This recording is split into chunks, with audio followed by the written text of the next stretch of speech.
ওপেনে বলে আমরা শরিয়া আইনে বিশ্বাস করি না। যে ব্যক্তি এই কথা বলেছে আল্লাহর কসম কোরআন বক্ষে ধারণ করে বলছে, উপস্থিত সকল মানুষের সামনে বলছি, যে ব্যক্তি বলে মুসলমানের সন্তান হয়ে বলে শরিয়া আইনে আমরা বিশ্বাস করি না, আল্লাহর কসম সে মুসলমান থাকতে পারে, সে মুরতাদ। কথা ঠিক না ব্যাটিক যদি বলেন? ওই মুরতাদের কাছে আমার জানতে ইচ্ছে করে এটা কি তার নিজস্ব বক্তব্য না তার দলীয় বক্তব্য। যদি তার ব্যক্তিগত বক্তব্য হয় তাহলে ব্যক্তিকে তওবা করতে হবে, আর যদি দলীয় বক্তব্য হয় তাহলে গোটা দলকে জাতির সামনে কান ধরে তওবা করতে হবে। যদি তারা এই বক্তব্য থেকে পিছপা না হয়, কোন মুসলমানের সন্তান তাদের সাথে ন্যূনতম রাজনৈতিক সম্পর্ক রাখতে পারে না। কারণ কোন মুসলমানের সন্তান শরিয়া বিশ্বাস করি না এ কথা কুফরি। এই কুফরির পর যে মুসলমান থাকবে আল্লাহর কসম সে আবু জেহেলের নাতিপুতি ছাড়া কিচ্ছু হতে পারে না।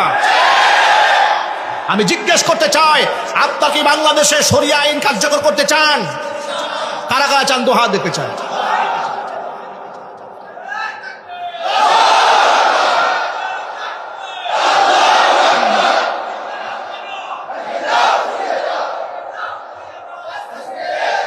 মনে রাখবেন, ওরা শরিয়াকে কেন ভয় পায় আপনাদেরকে বলি।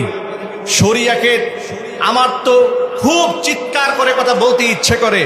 শরিয়াকে ভয় পাবে চোর এবং ডাকাতেরা, কারণ তারা জানে চুরি করলে হাত কাটা যাবে। শরিয়াকে ভয় পাবে, শরিয়া আইনকে ভয় পাবে লম্পট এবং বদমাশেরা, কারণ তারা জানে জেনা ব্যভিচার করলে মৃত্যুদণ্ডের আইন আছে। কিন্তু যারা চোর নয়, যারা ডাকাত নয়, চাঁদাবাজ নয়, খুনি নয়, মাস্টার নয়, লুটেরা নয়, হাইজাকার নয়, লম্পট বদমাশ নয়, তারা তো শরিয়া আইন শুধুমাত্র চাবে না, আন্দোলন করবে, সংগ্রাম করবে বাস্তবায়ন করার জন্য।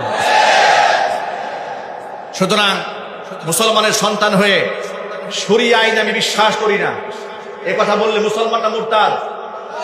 আরো জোরে বলতে হবে, মুসলমান না কাফের?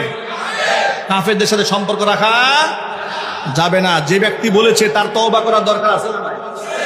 আরো জোরে বলেন। সে যত বড় নেতাই হোক না কেন তওবা করার দরকার আছে না নাই? তাকে আমরা স্মরণ করে দিতে চাই, দাম্ভিকতা করবেন না, অহংকার দেখাবেন না।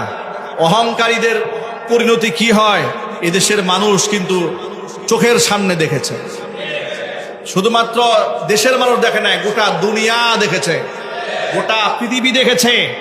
ফেরাউন, কারুন, সাদ্দাত, হামান তাদের ইতিহাস পড়েছে, আর তাদের উত্তরসূরি স্বৈরাচারী হাসিনা এবং তাদের নাতিপুতিদের অবস্থা গোটা জাতি চাক্ষুষ চোখের সামনে দেখেছে।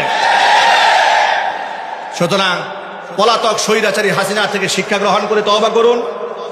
আলেম ওলামাদের সাথে বিশুদ্ধার করবেন না, তার বিরুদ্ধে অবস্থান গ্রহণ করবেন না, কোরআন সুন্নাহর বিরুদ্ধে বক্তব্য রাখবেন না।